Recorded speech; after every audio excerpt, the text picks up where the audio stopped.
Hi, you're watching Nursing It. Today, as part of our summer paramedic lecture series, we are going to begin speaking about obstetrics for paramedics and EMS providers in the pre-hospital setting. I've broken this into two parts. So part one is going to talk more about normal OB development, delivery, and post-delivery care. And then part two, we'll pick up and talk about some of the abnormal presentations during the pregnancy period, during delivery, and post-delivery. Conception occurs at the time of fertilization, which is about 2 weeks after the onset of the last menstrual cycle.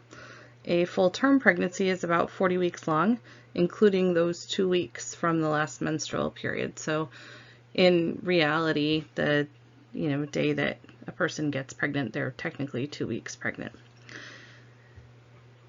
We're going to talk a little bit about determining the estimated due date or the estimated date of confinement, which is when the pregnant person is expected to be quote-unquote confined to the hospital for delivery. But it's roughly 40 weeks, and it can be divided into 3 trimesters that are then also about 13 weeks each. Fetal development, however, is a bit more complex. The first 2 weeks of fetal development are called the pre-embryonic stage. And in this period of time, there's rapid cell division occurring, as well as differentiation of those cells. So as the kind of ball of cells is dividing, it's starting to decide what's going to be each body part. The placenta begins to become created, and that helps to then start generating the hormones of pregnancy. After that, weeks 3 through the end of week 7 are considered the embryonic stage. And this is the point in time where the fetus undergoes the most rapid growth in terms of organogenesis, so the forming of the organs, and where the organs themselves start to kind of function. So at about 4 weeks, we have a heartbeat, and this is the stage where the developing fetus is the most susceptible to birth defects and kind of developmental defects caused by outside forces like teratogens, so chemicals or drugs that the pregnant person is exposed to that could impact the developing fetus. After the embryonic stage is the fetal stage, and that starts at the beginning of week 8 and it goes through delivery, so 40 weeks. And there's a lot of changes, obviously, in growth and development, and the development of kind of the more human-looking characteristics, as well as hair and fat deposits. By about 12 weeks, you could hear fetal heart tones with a Doppler and palpate the fundus at the level of the pubic symphysis. Prior to 12 weeks, even though the heartbeat has been present since about 4 weeks, the fundus is below the pubic symphysis, and it's just really hard to detect fetal heart tones externally with a Doppler. You could see it with an internal, like a transvaginal ultrasound. At about 20 weeks, the fundus is just below the umbilicus, usually about 1 to 2 finger widths below the umbilicus. And at this point in time, you could hear fetal heart tones potentially with a stethoscope through the abdominal wall.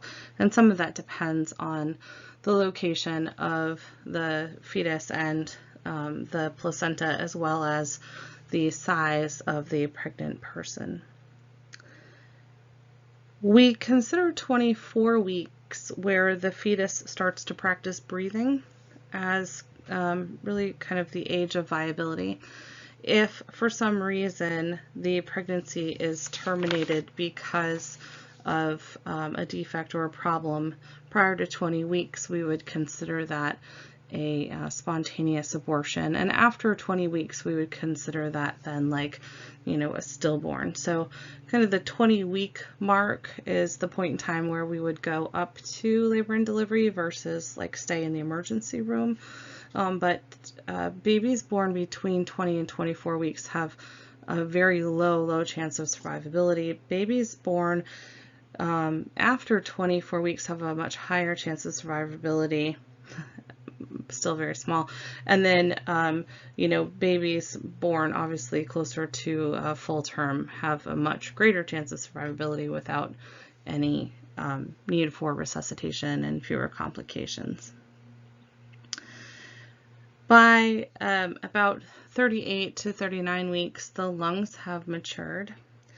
And whenever possible, we like to keep babies in utero through 39 weeks gestation.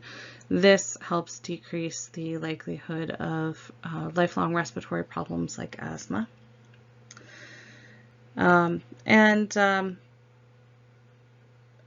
those last couple weeks, week 38 through 40, the baby is really growing and putting on subcutaneous fat, that brown fat that it needs in order to survive, so transition to that extrauterine life and maintain heat and energy, as well as is receiving a lot of those maternal antibodies in those last 2 weeks gestation to help it survive after delivery.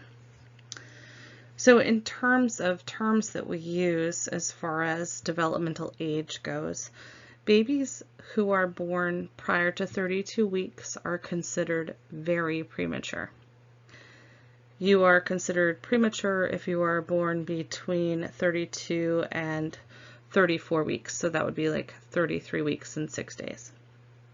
You are late premature if you are born between 34 weeks and 36 weeks and 6 days. And then you're considered term if you were born at 37 days or later. And the reason that we make those designations is because, obviously term babies have, fully developed organs and a better chance of survival. Late premature babies may have some struggles but should be okay, versus premature babies are at high risk for problems regulating their own temperature and dealing with like cold stress and hypoglycemia. And then, very premature babies, in addition to premature babies, have problems with like apnea and bradycardia, in addition to maintaining normal thermoregulation and normal glucose control. So for all babies, we'll talk about, routine care, but just it's important to recognize that the further we are away from that ideal, 39 to 40 weeks, which would be the best, the more complications we may have in that even immediate post-delivery stage.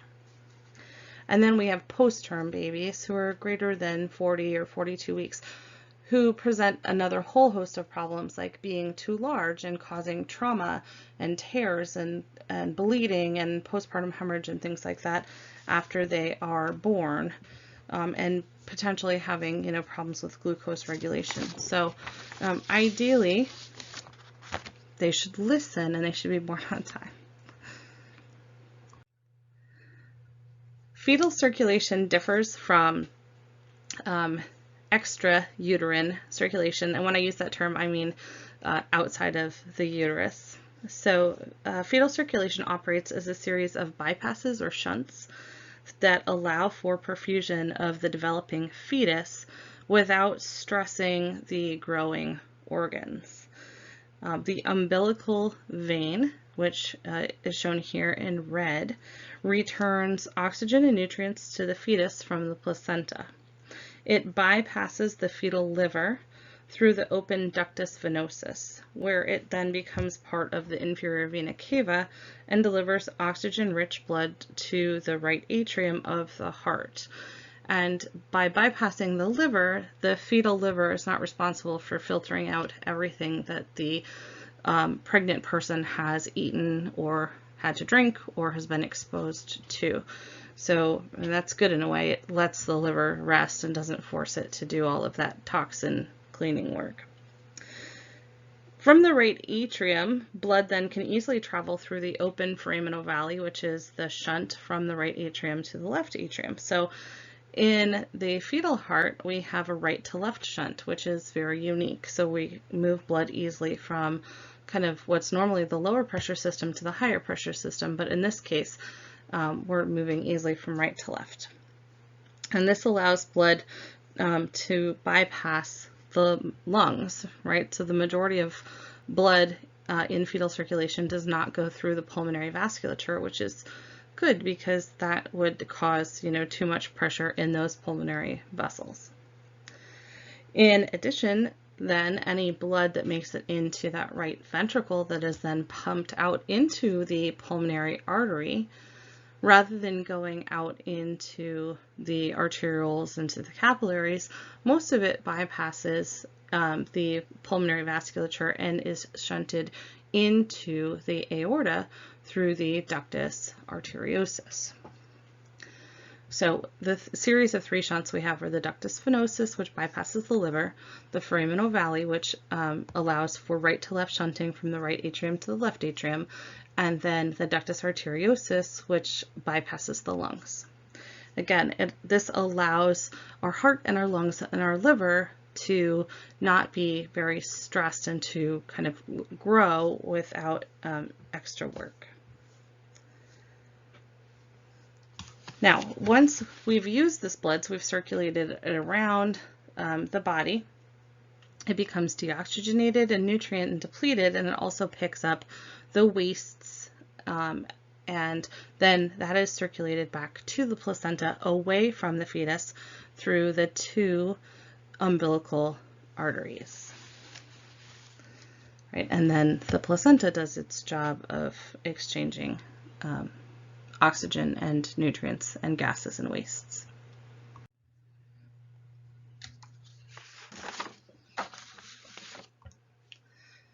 During birth and immediately following, there are some physiologic changes to the fetus that then is becoming the newborn. So in the birth canal, so in the vagina, the head and the chest are compressed, and about 30 milliliters of amniotic fluid is expelled from the lungs, which creates a vacuum. And then when that kind of pressure is released as the baby is delivered, a passive breath is taken, and that stimulates some additional breaths and crying. The cord stops pulsating on its own, typically within like a minute, and then it can be clamped and cut. And the ductus venosus collapses then, the one that bypasses the liver, due to absence of maternal placental flow through that umbilical vein. This leads also to kind of a relative fetal hypoxia and hypercarbia and a respiratory acidosis, which then stimulates respirations, right? So the fact that the baby isn't taking these big breaths and isn't getting this placental flow causes this kind of drop in oxygenation and kind of a relative hypoxia and hypercarbia and acidosis. And when I say that, it's because the fetus has a different set of blood gases than a normal person. Respirations then cause a change in blood pH and pulmonary vessel pressures and flow, which stimulates the foramen ovale, so the opening between the right atrium and left atrium, and the ductus arteriosus, so that's the opening between the pulmonary artery and the aorta. It stimulates both of those to close. So that is kind of how the process of the vaginal birth with the squeeze kind of stimulates that initial breath, and then the fact that the cord stops pulsating stimulates the additional breaths, and the cord stopping pulsating stimulates the closure of the ductus venosus, but the breathing stimulates the closure then of the foramen ovale and the ductus arteriosus. We'll talk about Apgar scores at the end of this lecture, but remember the Apgar scores are taken at 1 minute and 5 minutes following birth, and a normal heart rate is the most reassuring finding of adequate oxygenation in the newborn. Hypoxia initially causes tachycardia, and then bradycardia, and then cardiovascular collapse. So actually oscillating an apical pulse and oscillating a respiratory rate is imperative for every level, but at the paramedic level, there's absolutely no excuse for you not to have counted a full minute of a heart rate and respiratory rate in your newborns.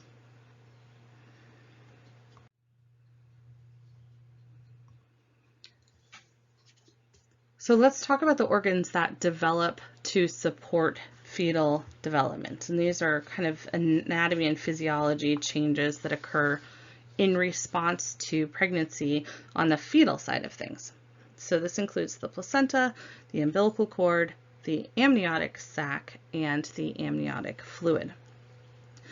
And this is a nice picture here. It kind of shows you how the fetus attaches via the placenta to the uterine wall, and then there's kind of like conjoining of growing out of the uterine walls and kind of growing in of the placenta at the same time. So the placenta is a highly vascular kind of disc-shaped organ that develops on the wall of the uterus, and that's called the decidua. So the wall side of, so the uterine side of the placenta is called the decidua. It is formed from both maternal and fetal tissue, the placenta is, and it contains a membrane that prevents fetal and maternal blood from mixing. So that's called the placental membrane, or like a barrier, like the blood-brain barrier, but this is like the placental barrier. So it allows for the exchange of gases, nutrients, and electrolytes while keeping the maternal blood and the fetal blood separate. Right, so that helps prevent like transfusion reaction essentially and death. So the main functions of the placenta are things like metabolic and gas exchange. It exchanges waste products, carbon dioxide, and delivers nutrients like glucose and amino acids and oxygen. It's also responsible for hormone production. So we know that it makes progesterone and estrogen, HCG, and then it also makes HPL, which is human placental lactogen. That's another hormone that it makes. And among other things, that helps regulate things like glucose. The placenta becomes fully functional by the 10th week gestation. And at full term, it is anywhere from like 15 to 25 centimeters in diameter, which is pretty big, and 3 centimeters thick. And it weighs about 600 grams, which is about 1.3 pounds. So it's a good size Frisbee. It can be very heavy, and remember that it's full of blood. So the weight of the placenta is like tissue, and then it's a solid organ. The umbilical cord connects the fetus to the placenta, and it consists of 2 umbilical arteries and 1 umbilical vein. We often refer to the umbilical cord as being named AVA, AVA, for 2 arteries and 1 vein. The arteries carry deoxygenated blood away from the fetal heart to the placenta, while the vein returns oxygenated blood from the placenta to the heart. These 3 vessels are surrounded by Wharton's jelly, which is a collagenous substance. It's kind of thick. Collagenous is probably the best word for it, that protects the vessels from compression. The umbilical cord is usually inserted at the center of the placenta and averages about 55 centimeters long. Some babies will have longer cords and some babies will have very short cords, but the average is about 55 centimeters. After delivery, it's important to document the number of vessels the cord has. Some vessels will only have 2 cords. So a 2-vessel cord is 1 artery and 1 vein, and that is associated with cardiac or vascular defects. And that baby then would need very careful monitoring for hypoxia or cardiovascular problems. The amniotic or embryonic sac is formed, it's a bilayer or bimembrane layer. So it's formed on the inside by the amniotic layer and on the outside by the chorionic layers. So these are two membranes, the amniotic membrane and the chorionic membrane. It contains the embryo and the amniotic fluid. Both membranes are able to stretch to accommodate the developing fetus, and they maintain a sterile environment by forming a barrier that protects against bacteria excuse me, entering from the vagina.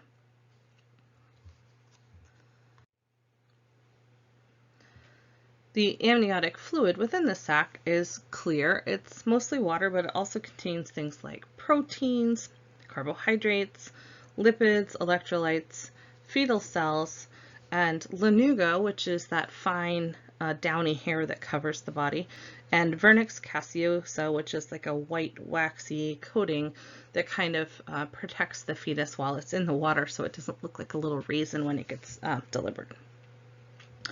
And the fetus is kind of eating and drinking and breathing this fluid while it is in the amniotic sac, and then it's swallowing it and it's digesting it. It's urinating it back out, so there is a urine within that fluid, and then when it has its first bowel movement, the meconium, that first stool, is all of that. So it's all of the proteins and the carbs and the fats and the electrolytes and the fetal cells and the hair and the vernix, the kind of waxy substance, all kind of broken down together to make that first bowel movement. In the first 13 weeks, so that first trimester, the amniotic membranes and, including kind of the placenta, are responsible for producing that amniotic fluid. But by the second and third trimesters, so about 14 weeks on, the fetal kidneys produce the fluid. At 34 weeks gestation, the fluid level peaks. And at that point in time, there's about 1 liter of fluid in there. But as the baby grows, and it's eating and drinking that fluid, it's incorporating that fluid into its body and urinating. It's eating more than it's urinating, essentially. So at full term, there's typically only about 500 to 600 milliliters total, but that's still a half a liter or slightly more of amniotic fluid that can come rushing out of there if the amniotic sac, like if their water didn't break prior to delivery.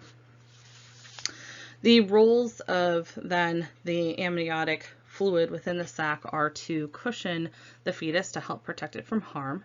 It lubricates it and prevents the fetus from actually sticking to the membranes. So it acts as the lubricant inside the sac. It allows fetal movement and musculoskeletal development. So if you know anyone who's been pregnant, they'll tell you that the baby, especially at about 20 weeks, they can start to feel it move. That's called quickening. But then after that, they'll tell you like the baby has periods of activity where they can feel it like kicking or swimming or moving or punching or whatever. And if it wasn't for the amniotic fluid, the baby would be just kind of stuck in this sac and not able to move without ripping the sac open. So if there's not enough fluid in there, the baby is kind of restricted from adequate movement. And then it provides a consistent thermal environment. So the placenta and the blood flow do this as well, where they provide heat in the form of, fresh blood, but it's heated from the maternal side. But then also the amniotic fluid helps to maintain a normal thermal environment for the fetus while it is in the uterus. The pregnant person also experiences vast physiologic changes during pregnancy. And so, your textbook has a lot. This picture also sums it up very nicely. Thank you to Nursing Education Consultants 2007. But I want to highlight some of the stuff that you'll see in the third trimester, because this is probably where the majority of patients that you will interact with will be within their pregnancy. So either it will be kind of like early on and we'll be dealing with like pain or bleeding and potentially a spontaneous abortion or a loss, or it will be later on and we will be dealing with either like a medical problem or a field delivery. So in the third trimester, the uterus fills the abdominal cavity and it alters the placement of the lungs, the rib cage, and the abdominal organs. A mucus plug develops early on at the opening of the cervix, the os, and it becomes lost as the cervix changes. So the cervix goes through effacement and dilation. So effacement is kind of thinning out, and dilation is opening up to 10 centimeters to allow for delivery of the fetus. So you'll hear people say that they had bloody show or they lost their mucus plug, and that is basically evidence that the cervix is kind of preparing for delivery.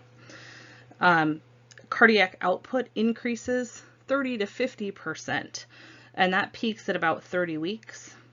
The heart rate increases only by 15 to 20 beats per minute, but stroke volume increases by 25 to 30%. So that means that, the heart is constantly working harder. And this is important because your assessment of the pregnant patient, especially in that later third trimester, should be abnormal compared to a non-pregnant patient, but you will have normal findings for this pregnant patient. So the plasma volume in the bloodstream increases by 40 to 50%, but the red blood cell count only increases between 18 and 30%. And this causes hemodilution and what we would consider to be like a relative anemia. So that decreases their oxygen carrying capacity. So they oftentimes look very winded. They may even look a little pale, and they may have just kind of a feeling of shortness of breath with any activity. Iron deficiency anemia is also really common, so that's kind of a double whammy. Women who are not taking prenatal vitamins, or I should say pregnant people who are not taking prenatal vitamins who have iron deficiency anemia, tend to be more along the lower increase, like about 18% increase in red blood cells, whereas people who do supplement tend to be closer to the 30% increase in red blood cells. The blood volume itself increases by about 1,500 milliliters, which is about 40 to 45% increase in volume. And this causes a relative hypervolemia. So we have like hemodilution of the red blood cells, a decreased oxygen carrying capacity relative to the volume, and this new little passenger on board that's having obviously an increased demand.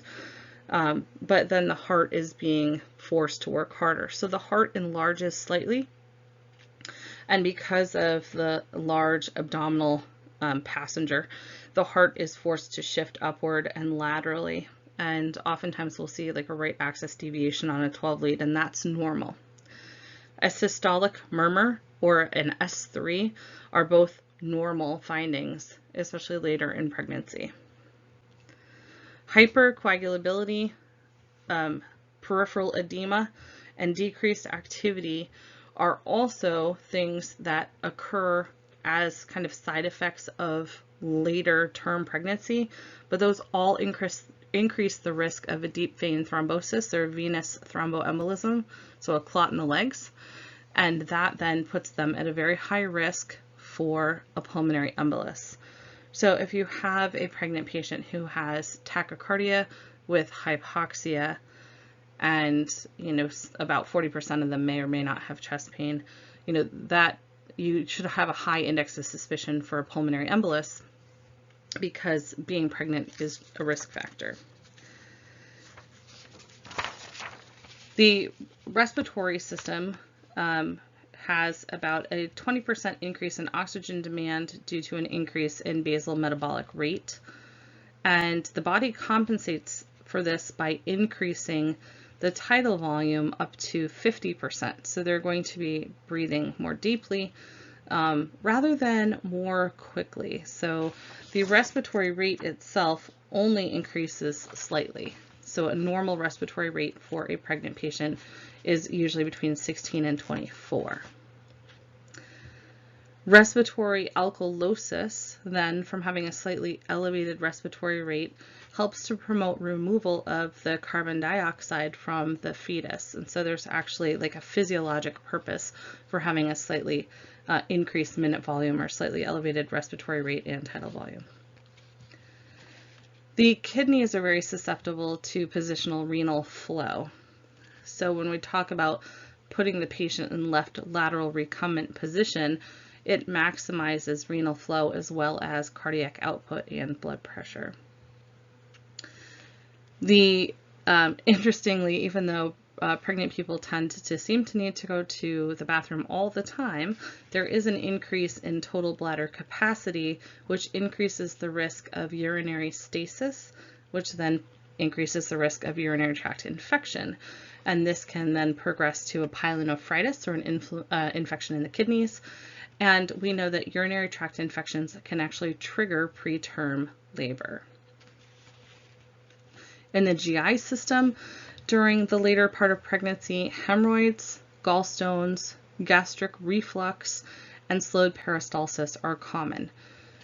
In terms of the critical cardiac patient, the critical pregnant patient, we should always consider their stomach to be full of food, even if they haven't eaten in like 8 hours.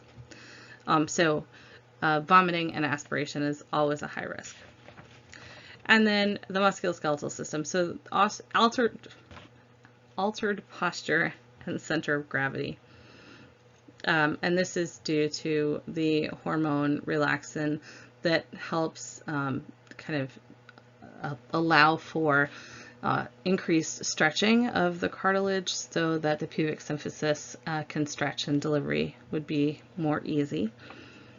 This continues with breastfeeding. So this is not just a pregnancy thing. This continues if the person is breastfeeding or pumping. This puts them at greater risk for falls and injury related to changes in center of gravity. And the endocrine system.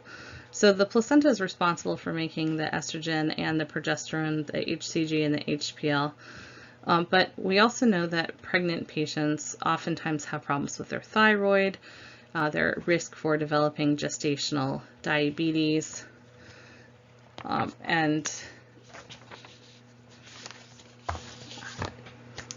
You can see here there's also changes, in the skin. There's problems with teeth. You could get called for anything. So do a quick run through. Keep in mind that there are lots of different problems related to pregnancy. As far as changes in vital signs go, I think it's good to just have like a note card or something that helps you identify normal vital signs in the pregnant patient, especially in the 3rd trimester. So temperature is normal, 97 to 100 degrees Fahrenheit. The heart rate is typically 10 to 20 beats per minute over baseline. Respiratory rate elevates slightly, about 16 to 24 breaths per minute. And the blood pressure typically runs about 10 to 15 millimeters of mercury above both the systolic and the diastolic. So the take home from that, though, really is you need to take baseline vital signs and monitor trends.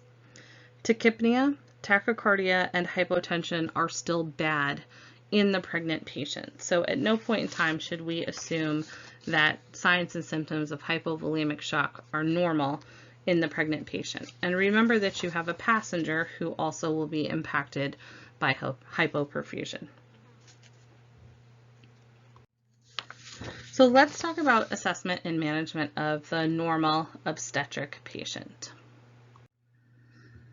First of all, it's going to be important to adjust your history and physical exam to include OBGYN questions and assessments.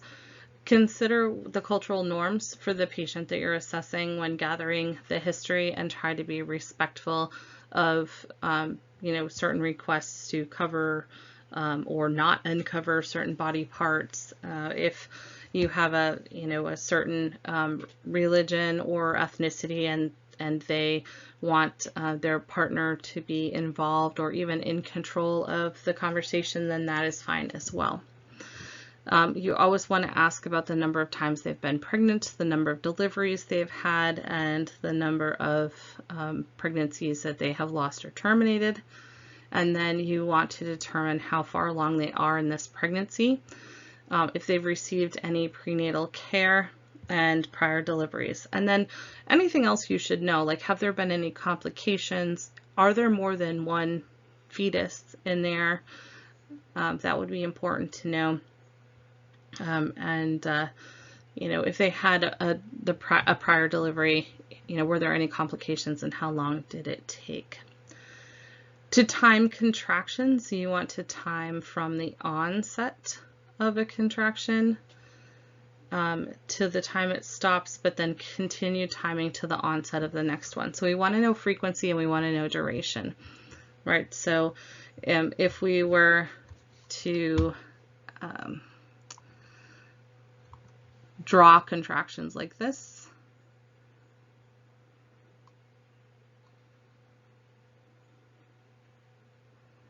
right? The frequency would be from the onset to the onset, right? So you can put your hand on the fundus and you can feel it starting to tighten up, right? And so that would be the onset. And then when the next one started, that's the onset. And so that's the frequency, that's how often they're happening. And then the duration is the onset until the end, right? And so that's how long each contraction is lasting. And this is important because this will help you when you're talking to medical control or when you're trying to make that determination of, am I going to deliver here or am I going somewhere else? It's also important to keep in mind that pre-existing medical conditions may become worse during pregnancy. So the patient who had diabetes type 1 or type 2 prior to pregnancy could be having problems regulating their blood glucose, but also the fetus then may have problems regulating their glucose after delivery. The patient with heart disease could easily go into heart failure or have problems with cardiac output during pregnancy. The patient with hypertension could end up with uncontrolled hypertension, and that actually leads typically to constriction of blood vessels and poor flow to the placenta and the fetus. So we could end up with problems with fetal perfusion and birth weight. Seizure disorders make the person who's pregnant obviously more likely to have a seizure during pregnancy. And then neuromuscular disorders, specifically degenerative disorders, the person could become weaker or have additional problems during the pregnancy, and that could include things like respiratory problems as well as mobility problems as well as contraction issues. So how do you know how far along the person is? So this is one of the things we talked about, like really we want that baby to stay in there for 39 weeks. Now you can't call me and say like, hey, I'm contracting, I think I'm gonna have a baby, and I can't go and sign you off and say like, call me back in 2 weeks because I don't want you to have this baby today. Like that's not an option. If the baby's coming, the baby's coming. But again, I wanna have the right equipment out and ready, and it's really helpful to know about how many weeks gestation the baby is in order to know what size equipment I am going to need, and to also be able to kind of estimate or anticipate, I guess is the best word, the amount of resuscitation that this newborn may require. So the estimated due date is, again, the date that the baby is due, which is also sometimes referred to as the estimated date of confinement. And Nagel's rule says that you take the last menstrual period, which is the first day of the last day of their menses, and you subtract 3 from the month, and then add 7 to the day and adjust the year as needed. So if today is July 7th, 2020. So you can subtract 3 from the month. So July is the 7th month, right? So that would be the 4th month. So that would be April, be the due date. And then add 7 to the year, to the date. So that's 14th. And then obviously it would be next year. So that would be 2021. Right. So if today was the first day of someone's menstrual cycle and 2 weeks from now they got pregnant, their estimated due date would be April 14th, 2021. So that's Nagel's rule. And this is a really helpful tool to have or to understand because it gives you an approximate due date. The other tool that you could use is fundal height. So if you have a centimeter measuring tape in your ambulance, you can measure from the top of the pubic symphysis to the top of the fundus. And this is most accurate at roughly, the age of viability, or somewhere around 20 weeks gestation. So around, 20 weeks gestation, the fundus is going to be kind of just below, or 2 finger widths below, the umbilicus. If you use the umbilicus as like 22 weeks roughly, your finger is technically 1 centimeter. So 2 finger widths below the umbilicus would be like 20, 2 finger widths above the umbilicus would be 24.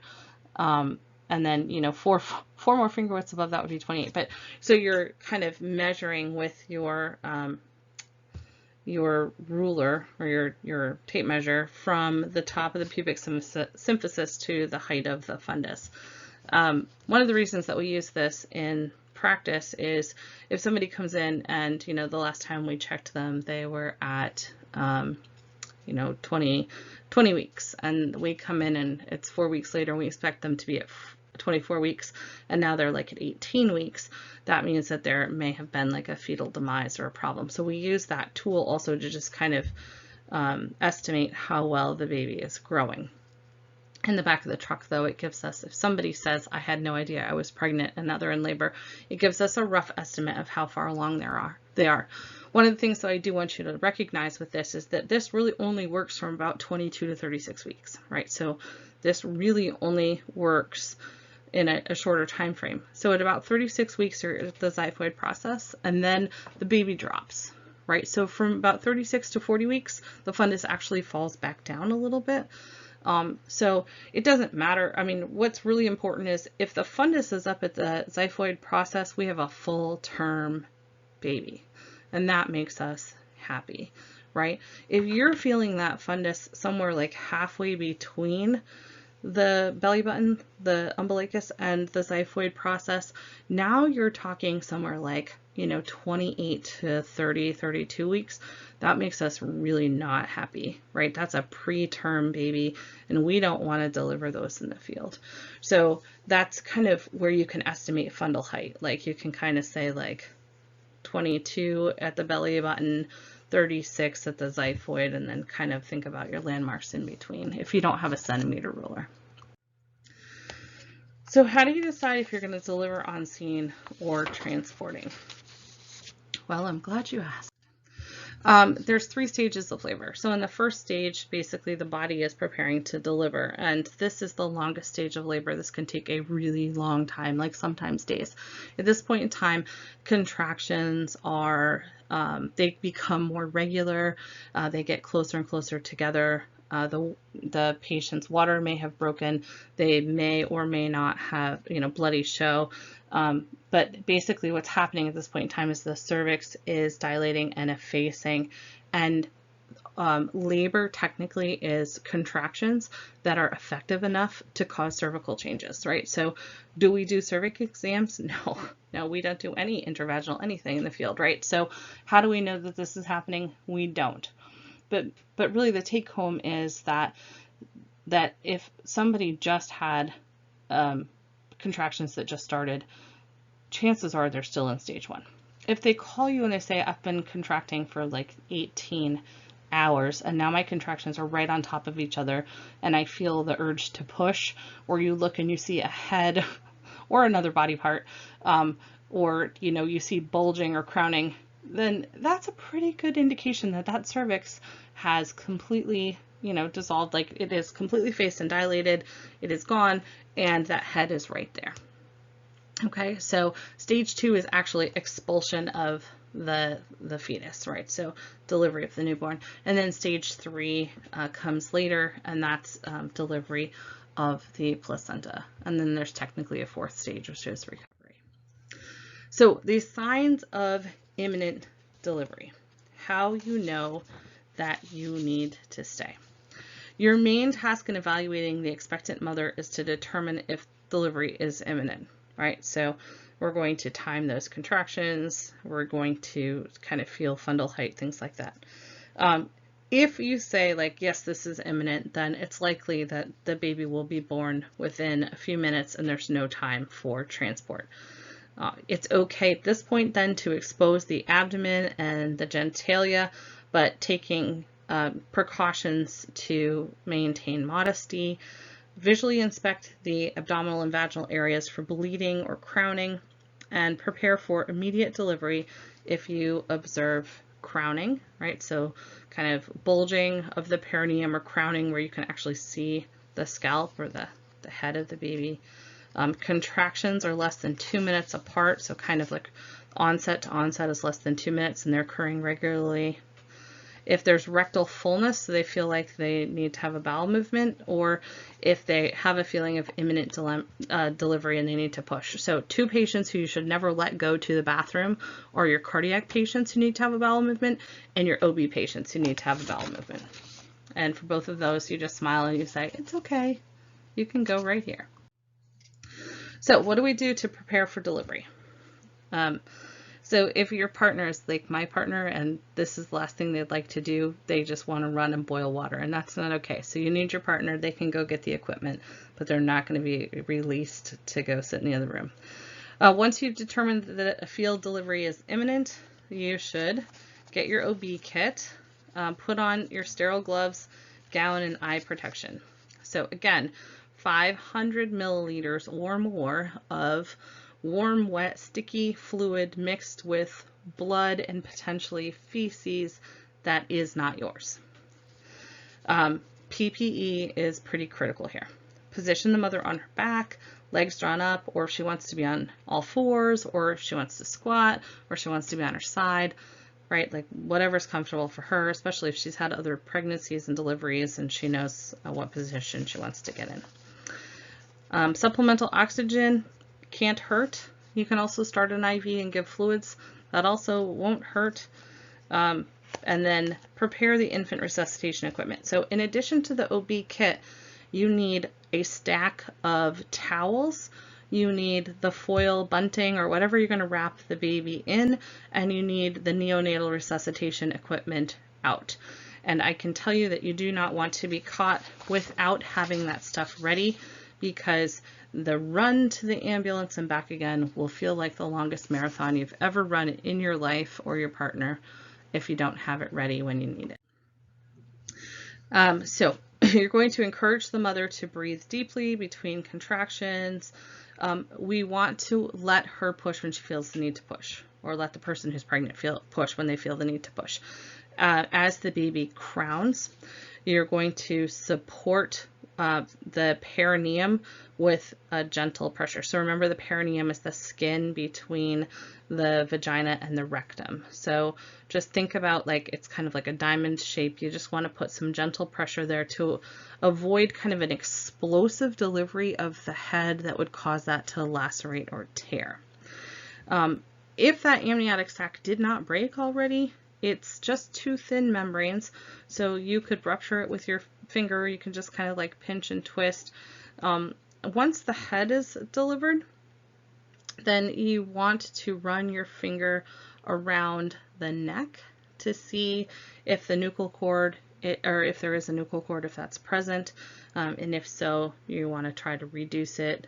If you can't, then you're going to have to clamp it and cut it. But we only clamp and cut nuchal cords that we absolutely can't reduce, and only if the baby's head is out enough that you could manage the airway if you needed to. Because remember, once you clamp that cord, the baby's not going to have any oxygen or blood flow anymore.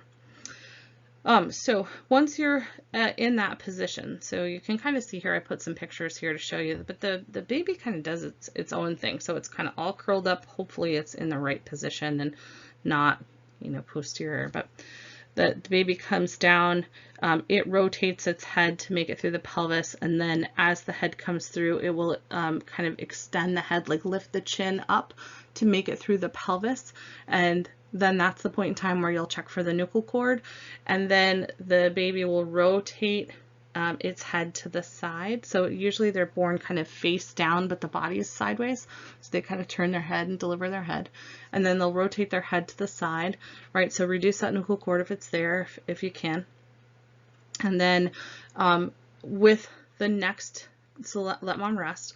And then with the next good contraction, you want mom to bear down. You're going to support the head. And you can see here in that picture where it says external rotation, shoulder rotation, just gently support the head.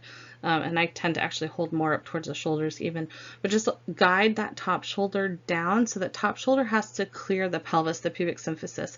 Getting the knees up and back at this point in time really helps open up that pelvis. So if you can get the knees up and back, that'll make the shoulder delivery a little bit easier. And then once that top shoulder is delivered, then you want to just kind of guide the whole baby upward to allow that bottom shoulder to deliver, and then the rest of the baby kind of just slips right out.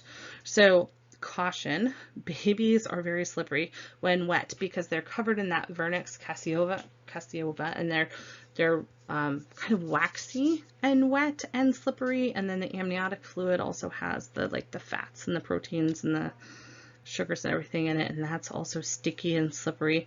So you don't want to do this like on the edge of a chair or a couch or the edge of the stretcher because they'll drop out, right? So the edge of a bed or something, or elevating the hips is important to give yourself a little bit of play, but you don't want to have a huge drop.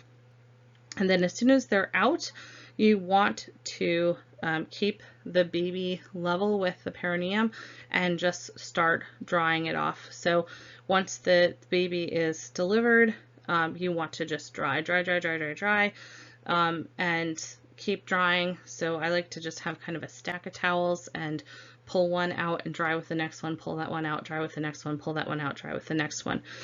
As you're doing that, you're stimulating the baby to breathe by kind of like rubbing the back and turning it over and rubbing the feet and the arms, and that's kind of irritating, and the baby will start breathing on its own. In about a minute, the pulsations should have stopped in the cord, and then that's the time that you're going to do your first Apgar. So you want to make sure that you wrap that baby in a warm blanket or in the foil bunting, and then you want to do your first 1 minute Apgar, right? And so typically you need like a minute to like really dry them off and stimulate them and kind of get everything done, and you might still be at the perineum at that 60-second mark. Do your first Apgar, and then you can clamp the cord if you haven't already. Get the baby up onto mom's chest so that the baby has heat, right? Putting the baby in a good position so that you're not obstructing the airway. And then you can repeat the baby Apgar in 5 minutes. So if mom's never held a baby before, you kind of put the baby on its side to facilitate like any drainage, but put the baby kind of belly to belly, chest to chest, and then kind of turn the head a little bit to the side so that the nose isn't occluded in the breast tissue. If the mom wants to breastfeed, breastfeeding is great if the baby is ready. But kangaroo care, or keeping the baby skin to skin, is like the best thing that you possibly can do. We don't suction at the perineum anymore, so you don't suction the mouth and nose once the head is delivered, and we don't suction the newborn baby anymore unless they're not vigorous. So unless the baby's not breathing on its own, we're not going to suction the mouth and then the nose unless there's thick meconium and the baby's not breathing, or unless the baby requires more resuscitation. The placenta then will usually deliver within 20, 30, maybe even 40 minutes. If it has not delivered within an hour, that's a sign of a problem. So when the placenta delivers, you want to check just to see that it's intact. So here's a picture of it. Again, remember it has two sides. It's about 3 centimeters thick. It weighs almost 1.5 pounds. And there's kind of the smoother side, which has the cord on it, which is the side that the baby was in, and then there's the kind of rougher side, which was up against the wall of the uterus, the decidua. So if part of the placenta looks like it's missing, that could turn into a life-threatening hemorrhage, life-threatening postpartum hemorrhage. So make sure that you bring the placenta with you and notify the hospital if you think that there is a problem. Some patients will experience problems, with bleeding afterwards, which we'll talk a little bit more about in the abnormal video, but postpartum care of the mom includes kind of assessing the fundus. Immediately after delivery, it will be contracted and low, and then, it will slowly kind of come back up again. Just one thing I want to point out is if you have to do fundal massage, like if someone is bleeding or, well, that would be why. But if they're bleeding and you have to do fundal massage, just look at this picture and you can see that you take one hand and you support the lower uterine segment firmly with one hand, while the other hand, the ulnar aspect, so your pinky finger, goes kind of straight into the abdomen, and then you massage it kind of like bread dough with the other hand. So you're kind of squishing it between your two hands. Do not ever, ever, ever just use the massaging hand without the supporting hand, because with everything all relaxed, the relaxin hormone, and kind of stretched out, it's actually possible for you to prolapse the uterus straight out through the vagina. So please don't do that to somebody. Never ever palpate or push on the fundus after delivery without using a hand to support that lower uterine segment first. You should check blood flow every 15 minutes, as well as the fundus every 15 minutes and vital signs every 15 minutes for the mom after delivery, unless obviously they're abnormal, and then you can check them every 5. But this is really critical, every 15 minutes, because the first 2 hours after birth are the highest risk for postpartum hemorrhage.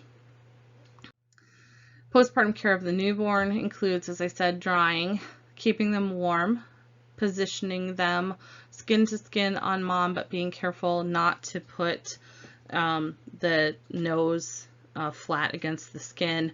Stimulate them with the drying, and then suction only if needed.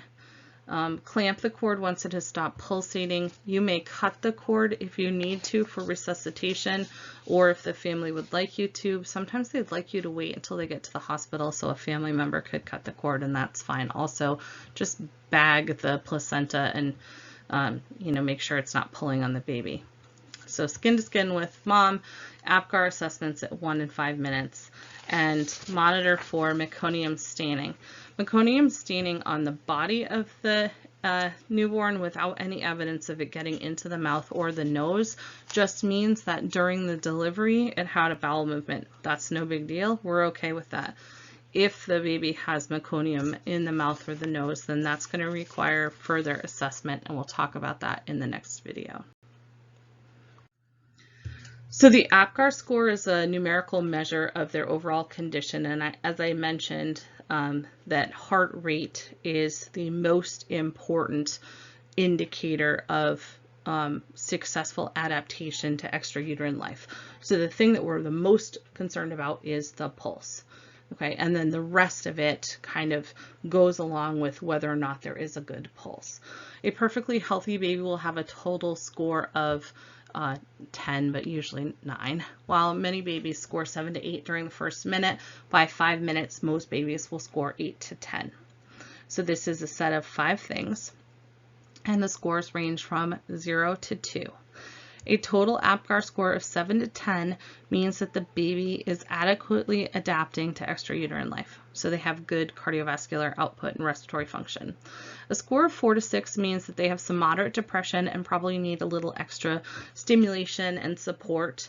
But an Apgar score of less than 4, so a 0, 1, 2, or 3, means that you need to begin resuscitation immediately. So you need to recognize the importance of those numbers specifically and what they mean to you. So kind of like this is like the GCS of newborns, right? So like 7 to 10 is okay, 4 to 6, meh, and less than 4 is like really critical. So appearance, most babies will score a 1, most newborns will score a 1, where the body will be pink and the extremities will still be mottled or blue. For pulse, we want their pulse rate to be over 100. If it's less than 100, that's really concerning for us, right? And if it's absent, obviously we're going to start CPR. In response to like blowing on the face or doing some sort of noxious stimuli like flicking the feet, the baby should grimace or cry, or show you that he doesn't or she doesn't like what you're doing. And then for muscle activity, you should see a well-flexed baby. Like if you pull the arms or legs out, they should kind of spring back, and the baby should assume what we refer to as kind of like that fetal position, where the arms or the elbows and the knees are flexed, and they're kind of drawn up towards the body. And then they should have this kind of strong, lusty cry, where, you know, they're breathing adequately and deeply, and you know, have a nice strong cry. So again, that would be like a 9. So a 1 for parents and a 2 for the rest of them. You know, some babies may not cry initially with irritation, like noxious stimuli, so you might get a 1 for a grimace. And then, you know, from there we start to see some other things like, you know, not good flexion for babies that aren't fully developed, or a slow, weak cry for babies who had some hypoxia. So kind of keeping an eye on those things as well, and try to figure out how you got where you're going. Obviously, after we deliver, we need to transport. The best place for the newborn to be is, you know, uninterrupted skin-to-skin time with mom. I am not going to tell you how to transport the baby, but you need to follow your agency's protocols. The best place physiological-wise for the baby is skin-to-skin with mom. I will let you and your agency determine how you're going to transport newborns based on your protocols or policies. All right, so that is normal OB in a nutshell. Thank you for watching. As always, I appreciate you watching and listening. Feel free to subscribe to the channel to get notifications when new things get posted. And if you want to see more of the Paramedic lecture series, click the box here that says for the Paramedic Summer Lecture Series. Take care.